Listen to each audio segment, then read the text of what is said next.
आज सेतु निगम के बाहर एक कर्मचारियों का धरना प्रदर्शन चल रहा है। उनका कहना है कि विभाग में कुछ लोग अपनी उम्र को घटाकर या बढ़ाकर वो लगातार सेवा विस्तार में जा रहे हैं और इस तरह की पाखंड और फर्जी दस्तावेज और हलफनामे देकर भी उनको बचाया जा रहा है, जबकि जांच में ये चीज़ साबित हो चुकी है कि अगर कोई भी आदमी झूठा हलफनामा देता है तो उसके खिलाफ पहले प्राथमिकी दर्ज होनी चाहिए और साथ ही उसकी कार्रवाई होनी चाहिए, लेकिन वहाँ कार्रवाई न होकर उसको संरक्षण दिया जा रहा है। इस मामले में सेतु निगम के प्रबंध निदेशक का कहना है कि मुझको शासन स्तर पर इस मामले की जानकारी दी गई थी और मैंने अपनी रिपोर्ट लगाकर शासन को दे दिया है। निर्णय शासन को लेना है। योगी सरकार जिंदाबाद जिंदाबाद जिंदाबाद योगी सरकार जिंदाबाद जिंदाबाद जिंदाबाद भ्रष्ट अधिकारी मुर्दाबाद मुर्दाबाद भ्रष्ट मुर्दाबाद अधिकारी मुर्दाबाद मुर्दाबाद अधिकारी मुर्दाबाद। मुर्दाबाद मुर्दाबाद। मैं विश्वनाथ झा, अध्यक्ष सेतु निगम मुंबई।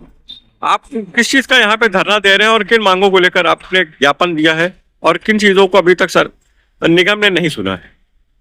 सेतु निगम के जो कर्मचारियों की लंबी समस्याएं हैं, जो हमारे लगातार पहले समझौते हुए उनमें बचे हुए बिंदुओं पर कार्रवाई नहीं की जा रही है।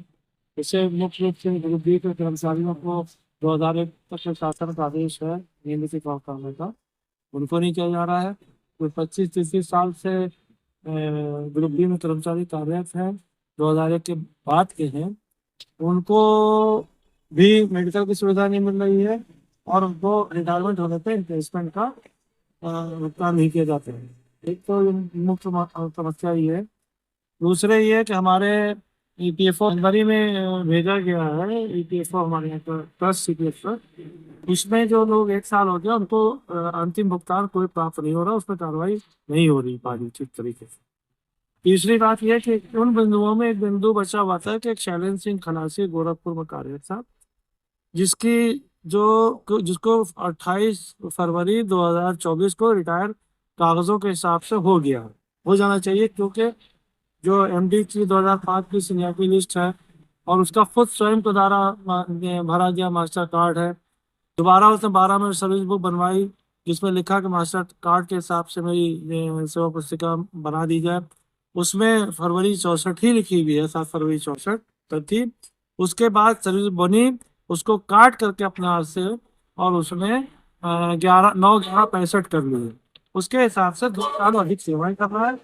इस पे लगातार हमारे शर्मा जी ने 2019 से लिखा पढ़ी शुरू की, जिसमें शासन ने कई बार हस्तक्षेप किया, मगर सेतु निगम के अधिकारी गुमराह कर रहे हैं।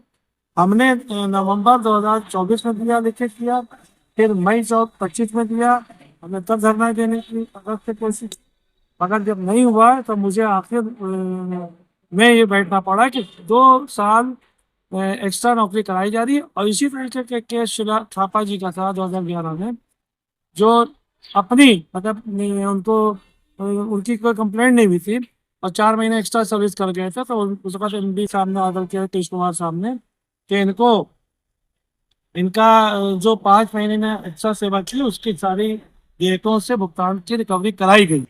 तो एक निगम में 2 नियम नहीं चलते हैं, कहीं भी नहीं चलते हैं, और एक आदमी की 3 जन्मतिथियां 3 पद कैसे हो सकते। अब हमारी संख्या जो है 4,500 7,500 हुआ करती थी, अब मात्र जो है 2,000 से कम संख्या रह गई है।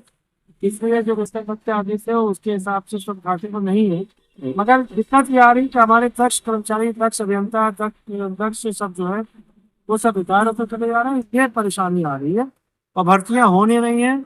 कोशिशें की गई मगर अभी तक उसमें सफलता नहीं मिल पाई है। तो लेकिन ये निगम, क्योंकि मैंने तो पूछा कि लगातार बहुत विदेशों में भी पुल बनाने काम करता था, अब इतना ज्यादा काम क्यों नहीं कर पा रहा है? मैन पावर कौन हो गया? मैन पावर इंजीनियर नहीं है, अकाउंटेंट नहीं है, वर्कर सब रिटायर होते चले गए हैं, बीच में भर्तियां हुई नहीं, तो इस कारण से ये गैप आ रहा है स्टाफ ना होने की वजह से।